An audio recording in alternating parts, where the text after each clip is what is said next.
Andrew Jackson's rise to power is a quintessential American story. Born into poverty and orphaned by the age of 14, Jackson clawed his way to the top by sheer determination and a fiery spirit. His military exploits in the Battle of New Orleans in the War of 1812 helped catapult him to national fame and really set his political career in motion. Jackson craved the comfort and security of a family circle as a refuge during his turbulent military and political career. The problem for Jackson was that all of his close blood relatives had died before he turned 15, and so his marriage to Rachel will provide a surrogate family in the Donaldson clan. And Jackson's going to be very close to his nephews. He'll give them a lot of advice. He'll defend them vigorously. He'll help them further their careers.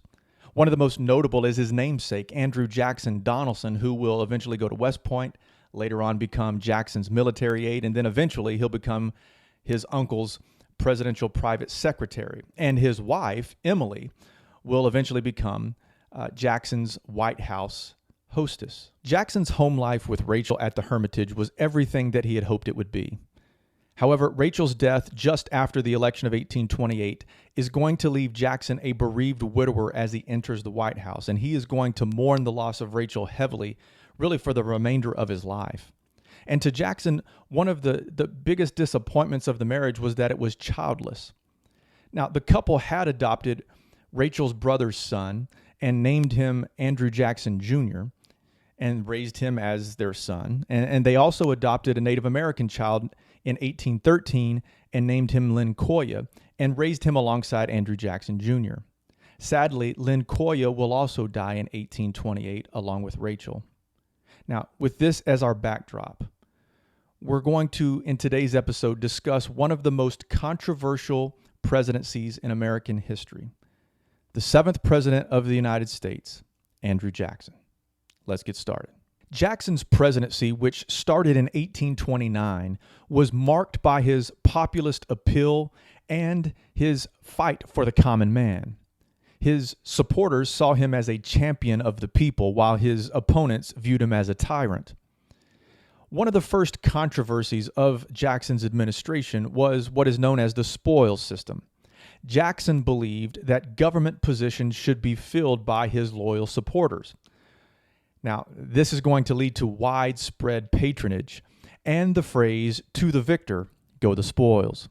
It is well documented that Jackson had a hot temper and was willing to speak his mind freely, and it is because of this that he often found himself at odds with the established political elites in Washington, D.C.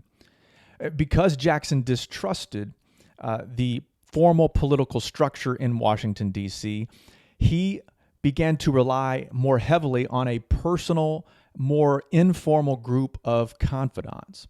His critics will call this Jackson's kitchen cabinet because they're not really a part of his official cabinet, but because of their influence on Jackson's policy, on Jackson's decision-making, this group of men is a group of men that we need to look a little closer at in today's discussion. So who are these men? Who is Jackson's kitchen cabinet?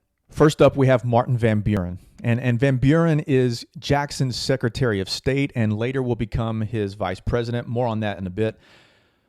And technically, Van Buren is officially a part of Jackson's cabinet as Secretary of State, but he is a close personal friend of Jackson's and a key political strategist. And so Van Buren's influence is going to extend well beyond the formal boundaries of his office, making him a key part of the kitchen cabinet. Next up, we have Amos Kendall, and he was the 4th auditor of the Treasury, but he was far more than just a bureaucrat. He was a brilliant tactician and was a trusted confidant of Jackson. His role in the kitchen cabinet was significant in the fact that he helped oftentimes craft Jackson's policies and his public messages. The third member of the kitchen cabinet is Francis Preston Blair, the editor of the Washington Globe. This is a newspaper that is in strong support of Jacksonian policy. Through Blair, Jackson will be able to communicate his initiatives to the public and be able to garner support for those policies. The Globe will become an essential tool for Jackson in promoting his policy and countering his opponents. The fourth key member of Jackson's kitchen cabinet was Roger B. Taney. Before becoming Chief Justice of the Supreme Court, Taney will serve as Jackson's Attorney General and later on as Secretary of the Treasury. And he will be a part of a very controversial decision to have the government remove its deposits from the Bank of the United States, a decision that Jackson deeply supported because of his strong distrust of centralized banking. These men, along with a few others, formed the nucleus of Jackson's kitchen cabinet. They gave him advice, they crafted policy, and they helped manage his public image. Unlike the official cabinet, this was a group of friends and trusted allies, not political appointees and rivals. And this is going to draw a lot of criticism from his opponents who say these men have way too much power without any accountability, and it is subverting the official cabinet system. However, Jackson's supporters saw the kitchen cabinet as a necessary counterbalance to the entrenched political elites in Washington, D.C., who oftentimes opposed Jackson's populist policies. They saw the kitchen cabinet as a way for Jackson to stay connected to the will of the people and to help him navigate the treacherous waters of Washington politics. One of the most peculiar and socially charged scandals of Jackson's administration is what we know as the Petticoat Affair, also known as the Eaton Affair. This scandal not only exposed the social and political tensions of the time, it also shows us Jackson's loyalty and the lengths he would go to defend his friends. At the heart of the Eaton Affair, or the Petticoat Affair, is John Eaton, Secretary of War in the Jackson administration, and his wife, Margaret Peggy Eaton. Peggy was known for her beauty, vivacity, and unconventional behavior, which did not sit well with the wives of other prominent Washington politicians. The drama began when John Eaton, close friend of Andrew Jackson, married Peggy O'Neill, a widow of a naval officer. Rumors had swirled for years about Peggy's moral character, fueled by her quick remarriage after her first husband's death. The other cabinet wives, led by Florid Calhoun, wife of John C. Calhoun, ostracized Peggy Eaton. They refused to socialize with her, creating a rift and tension in the Jackson administration. Jackson is a loyal friend to John. And because of that loyalty to John and sympathy that he feels for Peggy, because he remembers how his wife Rachel, his late wife Rachel, was publicly slandered. And because of those two things, his loyalty to his friends and his sympathy for Peggy, he is going to staunchly defend the Eatons. President Jackson is going to try to force the cabinet wives to accept Peggy Eaton, but that's only going to deepen the divisions. The Petticoat Affair is going to escalate to the point where it begins to affect the functioning of day-to-day government. The administration is divided over this issue.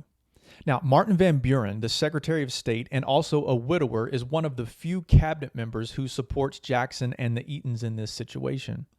And this is going to help him earn some trust with Jackson, paving the way for his future vice presidency and eventually down the line his presidency. In 1831, the tensions reached its climax when Jackson is going to demand the resignation of his entire cabinet except for Postmaster William T. Berry. This unprecedented move is going to allow Jackson to reshape his cabinet with loyal supporters, and it will help sideline his political rival and vice president, John C. Calhoun. The tension between Andrew Jackson and John C. Calhoun was only going to worsen with the Nullification crisis. The roots of this crisis lie in the economic policies of the federal government, in particular, the tariffs of 1828 and 1832. And these tariffs, which were intended to protect American industry, placed a heavy tax on imported goods. While they were very popular in the industrial North, they were deeply unpopular in the agrarian South, which relied heavily on imported goods. South Carolina, in particular, felt the heavy burden of these tariffs. And led by Vice President John C. Calhoun, a South Carolina native, the state is going to deem that these tariffs are unconstitutional and therefore are null and void within their state's borders. The doctrine of nullification states that a federal law that is deemed unconstitutional by a state can be voided. This standoff will reach its boiling point in 1832 when the state of South Carolina passes the Ordinance of Nullification, effectively refusing to pay the tariff. They will even threaten secession if the federal government tries to enforce this tariff by force. Now, President Jackson, an unapologetic unionist, is going to view this ordinance as a direct threat to federal authority and to the preservation of the Union. In December of 1832, he's going to issue a proclamation to the state of South Carolina denouncing nullification and asserting supremacy of federal law. He famously was quoted as saying, "The Union, it must be preserved." To back up his words, Jackson pushed the force bill through Congress in 1833, which would allow him to send in military force if necessary to ensure that these tariffs were paid. At the same time, he was working with Congress on a compromise tariff, which was proposed by his political rival Henry Clay, that would gradually over time reduce the duties that had so easily angered South Carolina. And faced by the threat of military force and the promise of a reduced tariff, South Carolina will rescind its ordinance of nullification.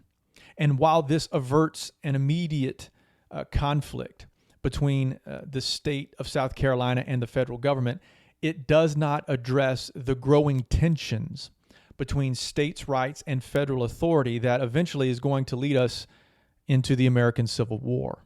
Jackson will also tackle one of the most contentious issues of his time, the Bank of the United States. Established in 1791 and rechartered in 1816, the Bank of the United States functioned as the nation's central bank and held significant influence over the country's credit and financial stability. Jackson, however, viewed the bank as a tool for the wealthy elite in this country to consolidate their power and control over the economy. And he saw the bank as a threat to the sovereignty of state banks and the economic freedom of ordinary citizens. In 1832, Jackson stood for re-election. By this point in time, he had already publicly opposed Henry Clay's American system and had vetoed the recharter for the national bank. His veto is going to create this fierce battle that in many ways will define his presidency. The reason Jackson opposed the national bank is because he viewed it, in his opinion, as unconstitutional and a threat to American liberty. Nicholas Biddle, the bank's president, and his supporters will launch a campaign to recharter the bank, which goes against the wishes of President Jackson, and Jackson feels like he's being undermined here. This struggle, known as the Bank War, will become a polarizing issue nationwide, becoming the central issue in the election of 1832. As Jackson's re-election bid approached, his popularity is really unmatched across the nation. He is, however, going to make a change to the ticket by dropping John C. Calhoun and adding his good friend Martin Van Buren. When Calhoun is informed of this, he decides he wants to make a run for the Senate, and so he's going to resign his position as vice president on December 28th, 1832, just months before his term ended. Now, this is an unprecedented move, and quite frankly, at this point in time, there is no process for filling that vacancy. And so what we're going to see is Jackson finishing the last few months of his term without a vice president. Despite the fierce campaign against Henry Clay, who was representing the National Republicans, there was a third party who entered the fray. They called themselves the Anti-Masonic Party, and they're going to nominate William Wirt. It is during this election cycle that we're going to see the introduction of national nominating conventions, which replaced the old way of nominating a candidate in congressional caucuses. Jackson is going to win decisively in 1832, winning 55% of the popular vote, garnering 219 electoral votes to Clay's 49. Jackson sees this victory as validation for his policies, especially his view on the Bank of the United States. Following his re-election, Jackson is going to take further steps to weaken the Second National Bank by ordering his Secretary of the Treasury, Roger B. Taney, to make withdrawals from the National Bank and put them into state banks, also known in this context as pet banks. What this does is it is going to cripple the institution's ability to effectively have any control over the nation's economy. And this resonates, this action of Jackson's resonates with a lot of American people, farmers, laborers, small business owners. They feared and distrusted the central bank.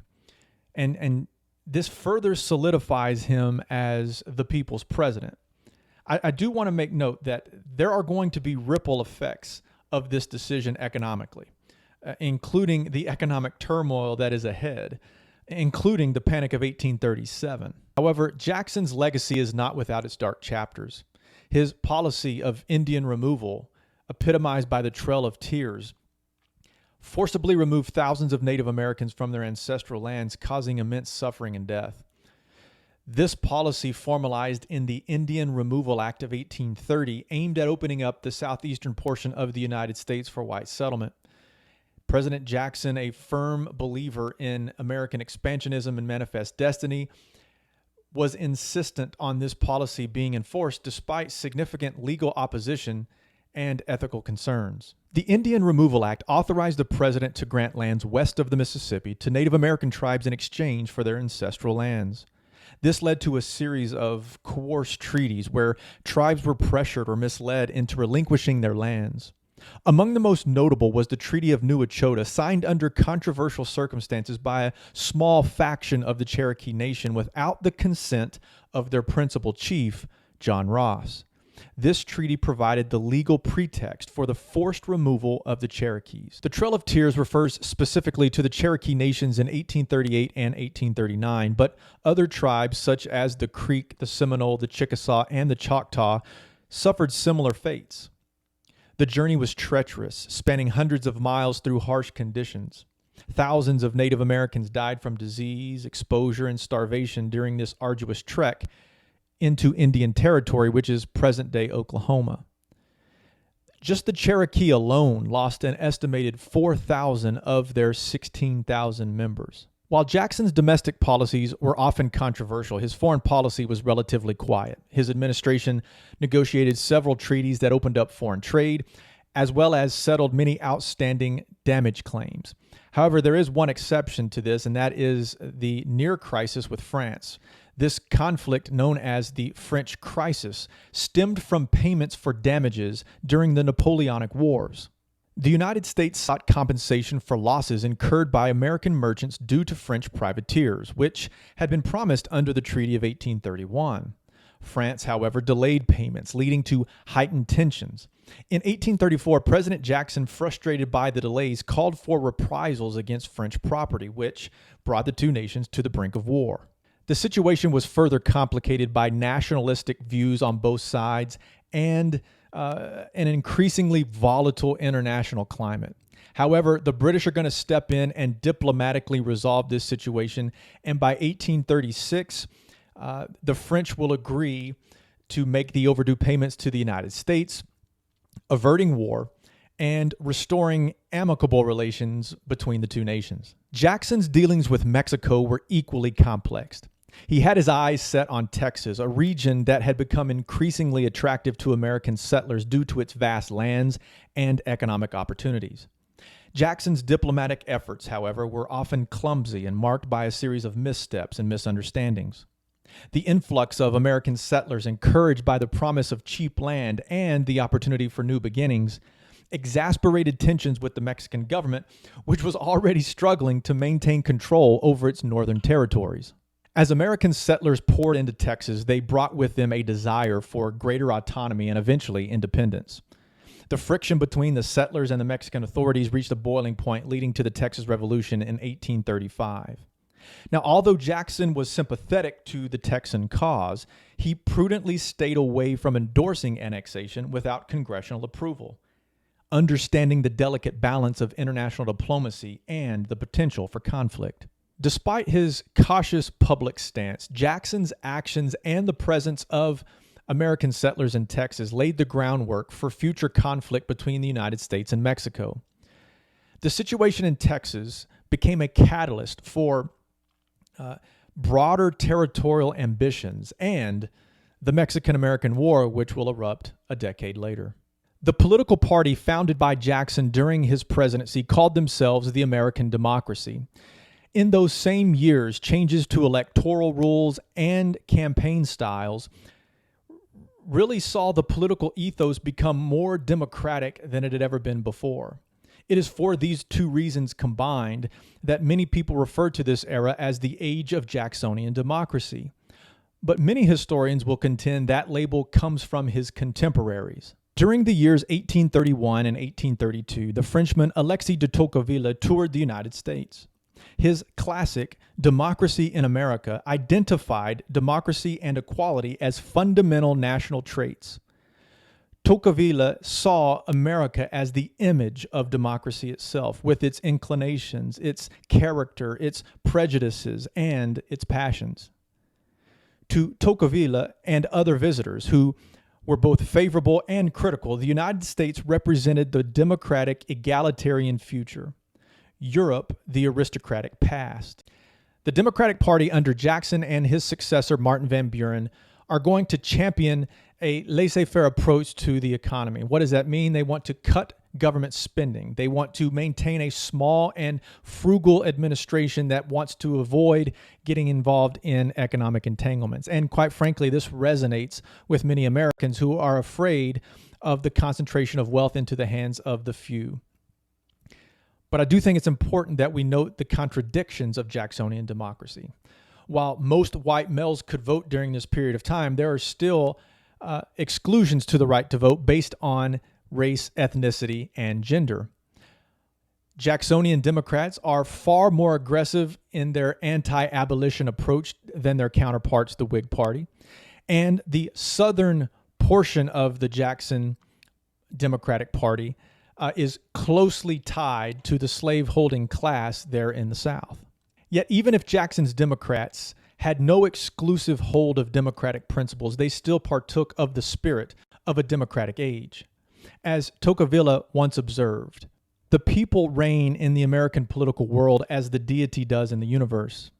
They are the cause and the aim of all things. Everything comes from them and everything is absorbed in them. You see, to Tocqueville, Americans' energetic volunteerism, their enthusiasm for societies, associations, reforms, and crusades, their vibrant institutions of local government, the popular style and leveling spirit of their manners, customs, pastimes, art, literature, science, religion, and intellect. I mean, the list goes on and on. They're all marked by democracy's pervasive reign. From this perspective, when we consider that Andrew Jackson, a poor orphan boy from the South, rises to the highest office in all of the land, it's quite remarkable. And his ability to relate to the common man is something that people are going to have to take notice of. And whether you agree with his sincerity or substance, it marks significant changes that are going on socially in this country. In this light, Jackson is more than just the head of the Democratic Party. He is a symbol of a democratic age. That's all the time we have for today. Thanks for joining me. We'll see you next time.